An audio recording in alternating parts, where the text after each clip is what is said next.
Welcome to the D-Shift podcast, where we provide inspiration, motivation, and education to help you transition from the challenges of divorce to discover the freedom and ability to live life on your own terms. Are you ready? Let's get this shift started. Hello, and welcome to another episode of the D-Shift podcast. And today we are going to talk about money. And I always tell people there's only two things that ever come up in divorce that cause problems, and that's money and kids. That's the only, well, sometimes pets. I'm going to throw that one in there too, but mostly money and kids. So I have a real expert, somebody that I know personally. We've had several conversations, and Susan Butler has actually already provided some insight on the YouTube channel, but I'd really like to have a more in-depth conversation with her here today on the podcast. So Susan is a former certified financial planner and financial advisor with over 30 years of experience in various aspects of the financial industry. And now, as a certified life mastery consultant, she helps women entrepreneurs develop an empowering relationship with money and finance so they can realize more prosperity, clarity, confidence, possibility, success, and financial freedom. And I know that Susan also works with women that are going through divorce and other life transitions. So she just has a really insightful way of looking at this. So Susan, I'm so happy to have you here. Glad to be back. Thank you. Yeah, and it's so wonderful when we have conversations with people we've met before, because we can get a little deeper than we do on the initial call. So for people that didn't have a chance to listen to the YouTube, tell us a little bit about what got you here and why this is kind of your area of passion. Well, when I was doing all the years as a financial advisor and financial planner, I noticed that the women were generally not as engaged as the men, or whether they deferred to their husband or whatever. But then, God forbid you go through divorce, or you become widowed all of a sudden. I've had many cases of that too. And then you're thrown into it. Right. And you're not ready. And I mean, this is the backed into a corner type of transition as opposed to the desired transition. And so I have helped women going through divorces. I had one particular case where she was actually in arbitration at the time, and all she was doing was just crying at every meeting. Didn't know anything what to do. And so that was a little late to the table as far as coming to me, but we just dove in. We doubled up the appointments real quick on the front end to get her through the negotiations and the arbitration. And so by the end of that period of time, then she was able to sign the agreement, knowing what she was signing and feeling good about it. Yeah. And so that's the key thing is, I think, I've had this conversation with other financial professionals. Some women are just so uncomfortable about asking the money questions. And because for some of us, making money is equal to something icky or something you shouldn't want or something you should just be happy with what you have. Like, these are the kind of messages women, especially, if you came up in a family that didn't have a lot of money, that's a lot of the subliminal or maybe not so subliminal messaging you get, right? Definitely. And then, and then in a lot of cases, when there's the partnership in the marriage and you think, okay, well, my spouse is going to handle the finances. I'll handle the grocery shopping or whatever. You each have your areas that you want to do, and not a lot of collaboration. Right. And in some ways, I think that's a little bit from my perspective. So tell me, I might be wrong completely, but that's kind of a bit of a generational thing that I'm seeing is fading out more. I see more women like my age where their father kept the finances and exclusively in their home. So when they got married, they just passed that responsibility onto their spouse. And it didn't really seem odd that they didn't know what they were, they didn't even know. Honestly, I have clients who don't even know where the investments are. They don't know what financial institute they're in, let alone what the amount in those investments is. Exactly. And and then when the rug gets pulled out from under you and you're either suddenly going through a divorce or you become widowed or, it's thrown at you, you're just lost and in a Yes. panic. Yes. And it's that panic that feeds that whole, I can't make a decision. I can't handle numbers. Yes, you can. You can handle numbers, right? If you learn. Oh, yeah.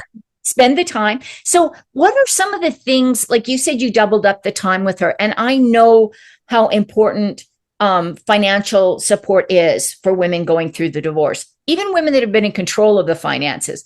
What are some of the things that you see people do that are mistakes, or things that you think that as women we need to do more proactively if we are thinking we're going to be going into a divorce or we're in the divorce process?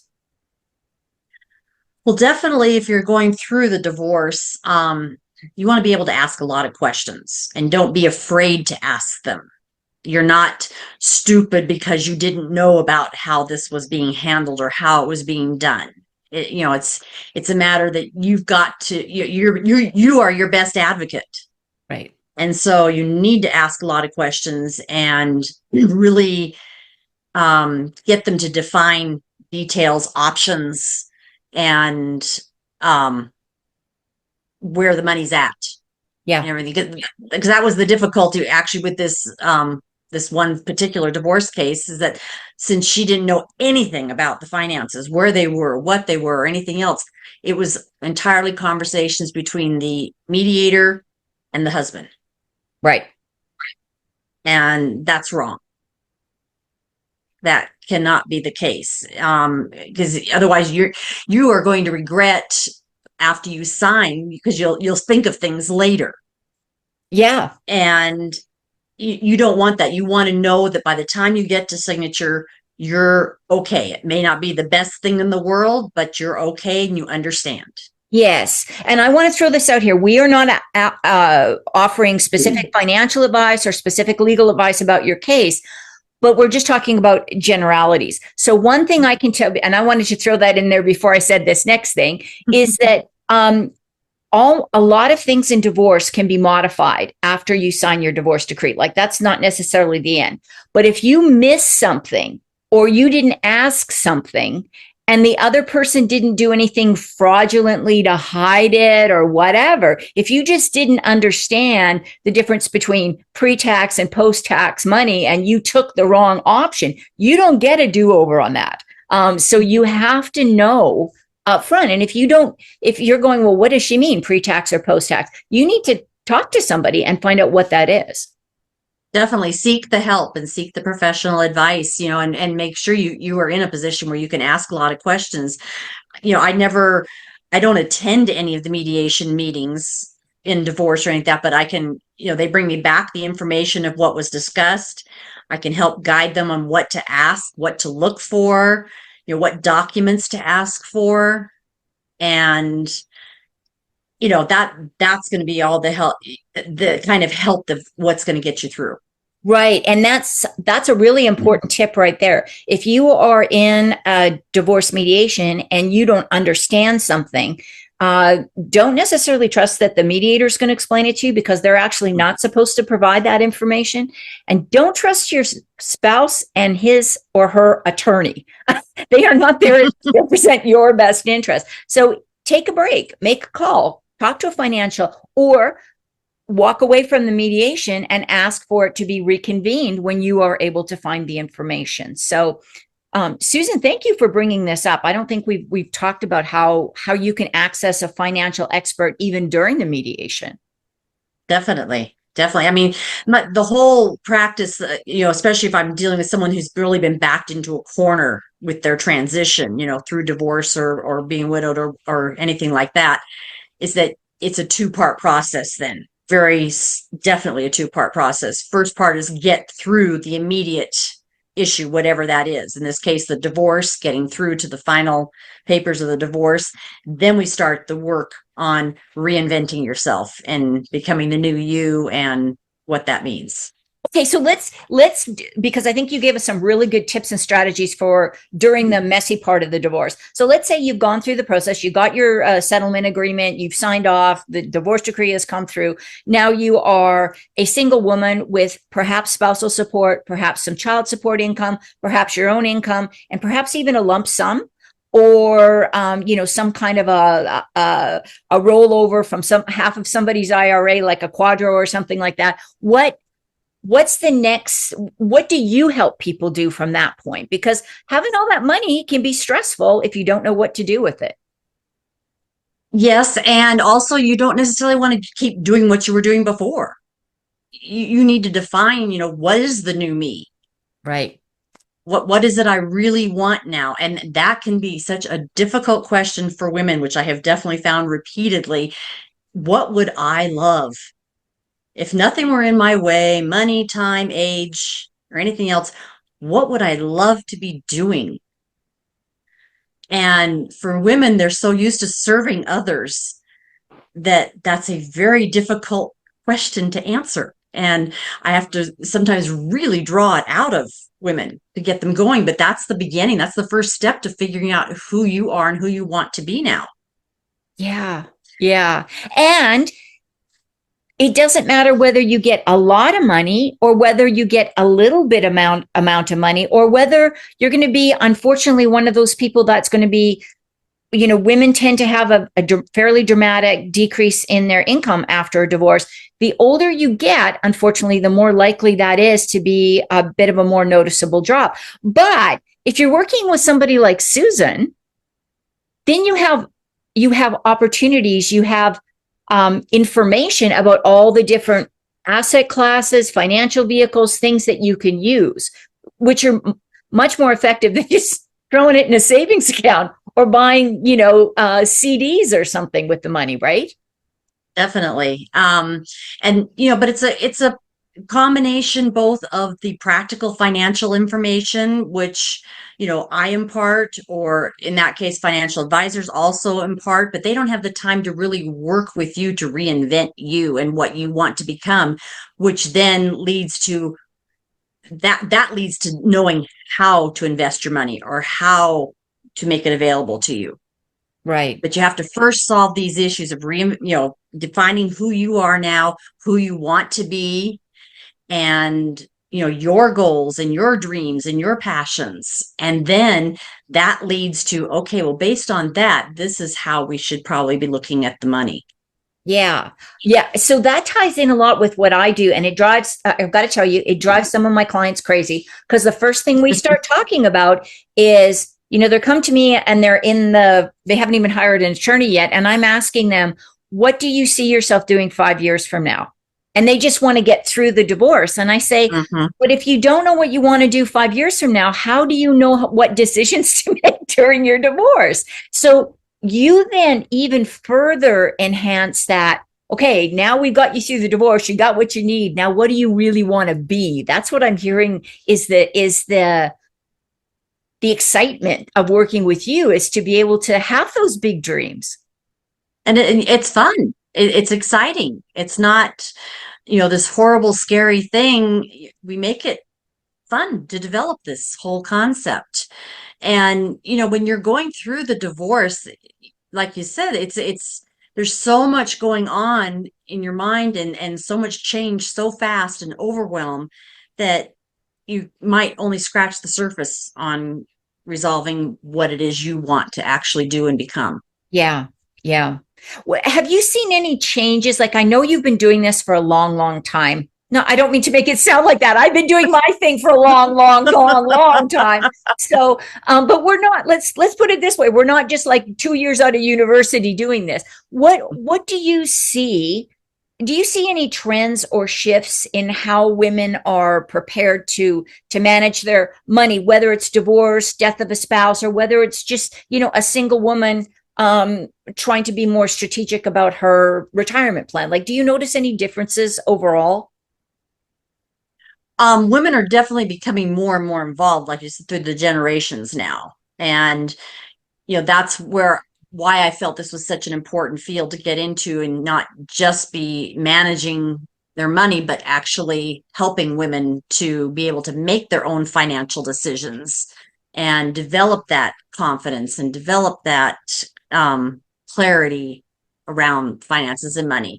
And so that's the greatest joy to me, is when I see my client go from being lost, overwhelmed, not knowing what to do, to suddenly making these really exciting new decisions in life. I mean, I had one lady go for her master's degree in her 60s.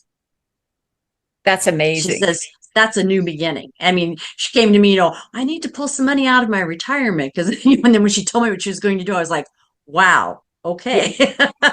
Yeah. Yeah. It's so, um, there's so many ways to empower yourself. And if you don't have a handle on your finances, no matter what your situation is, it's hard to know what can I really do? Like, I think that holds so many people back, because they're like, oh, I can't afford that financially. And then they, when you start doing a cost analysis benefit, does it make sense to do it or not do it? It's almost like, I can't afford not to do this. What do I mean I can't afford to do it? So, And you also get locked into the old ways of thinking, like, this is what I think I can do based on what I've done in the past. right. And what I really like to do is get that, just rip into the insides of that and really get excited over what are the possibilities that you maybe never even considered. And they're out there, and you can achieve them if we start changing your perspective, how you're thinking about things, what you realize is possible, not just what you know to be okay, Right. but what you can still do and accomplish that you never thought you ever could do. Yeah. Yeah.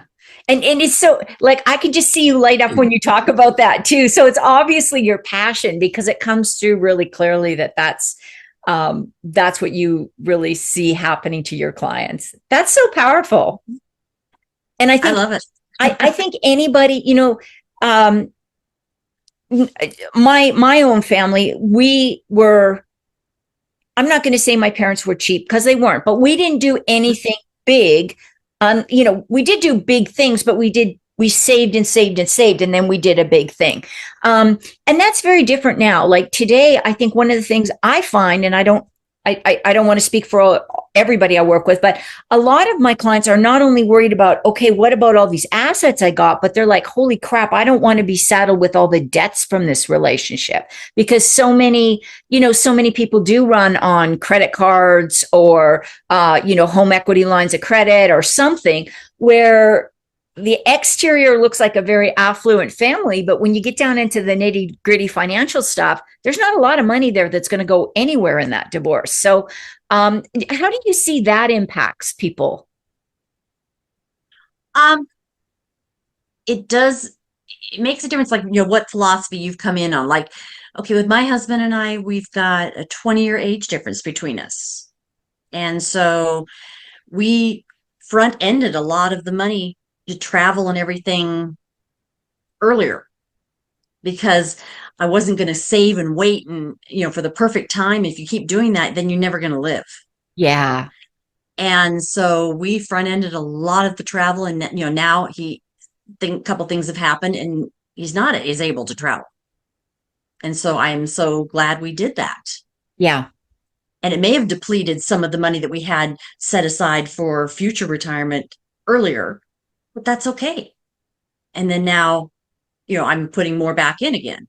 Yeah. But there's a balance between being so worried about saving for the right time, or until you have a certain amount, or, living that, where you're afraid to take any risk whatsoever, versus taking too much risk. Right. And there's a good balance in there.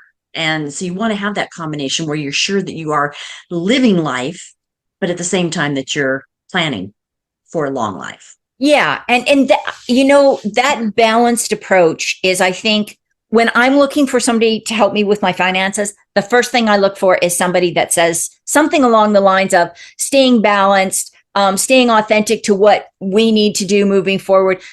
it always scares me when I hear people say, oh, I talked to this financial person and they said, do this because you're going to get like a 20% return. And I'm thinking, oh, I don't think that really exists. Not guaranteed. So I appreciate that balanced approach. And I just think that money is such a huge part of our lives, no matter what you're doing. Do you see younger women getting more excited about this planning part as opposed to waiting until, the kids are through college and, we're kind of reaching retirement age and now all of a sudden we're panicking about money? Or how do you see that play out? Or is it? It's a combination. Some of it I see, when kids are young, they're just carefree and not a care in the world and no problems and not worrying about the future.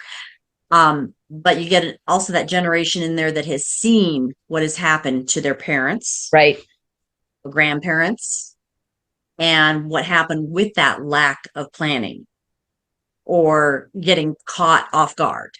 Right. And those people will hopefully learn from what they've seen, and they are doing the planning earlier. But sometimes it takes that personal experience, having seen it happen in your own family or to someone close to you. Yeah, that is a big wake up call. I know, my husband, we talked about this on the other episode we recorded, but my husband had a massive stroke just out of the blue. And, we were not well prepared when that happened. And it's funny because I noticed that, some of the people in my family use that as kind of a time to say, we need to think about this. And I think that's kind of cool. Like at least something good came out of it, that other people had that, kind of, maybe we better check about this. So yeah, it's sad if it's you that it happens to, that you're providing the lesson, but I think that's part of what made the passion for me of wanting to make sure that women, you can be in a happy marriage and everything else, but still be financially strong and independent so that you know where you're at, and that if something were to happen, you're not caught off guard. Yeah. If all the credit card, this is another one I've come across with spouse dying, is that credit cards were in the spouse's name. Yeah. And that's the spouse that died. Well, all of a sudden, the survivor has nothing, no credit. Yeah. It doesn't transfer over just because you're a signer on the account or anything else. None of that transfers over. Yeah. That was a rude awakening. I saw the same thing with a client who had a very large amount of money in cash in their bank, all in the spouse's name, and he passed away. And they locked everything up. They had to wait till she had to go to the court, get a special order from the judge. And even then she was only given like a certain allotment, basically to keep the house open, to keep the power on, because that was part of the estate. So yeah, I mean, there's things we need to talk about, and definitely speaking to somebody like Susan, just to make you more aware of that, some of those financial things. At any point in life. So Susan, if people want to reach out and find out more about what you do or get in touch with you, what is the best way to do that? You can always email me at, it's just my name, susan.butler@myfinancialharmony.com. My website, myfinancialharmony.com. And also I offer a free gift right now under femininefinancialformula.com. Wonderful. Well, I'm going to make sure all of that information gets in the show notes. Susan, thank you for this conversation, and thanks for sharing your wisdom. Thanks, Marty. It was good talking with you again. And thank you, everybody, for listening in to this episode of The D Shift. And don't forget to tune in again next week. Thanks for listening and supporting the D Shift podcast. If you would like to attend live trainings by our amazing guests and have a chance to ask questions and get answers from our experts, join the D Shift crew. For more details and to sign up, head on over to www.divorcecoachforwomen and click on the podcast page.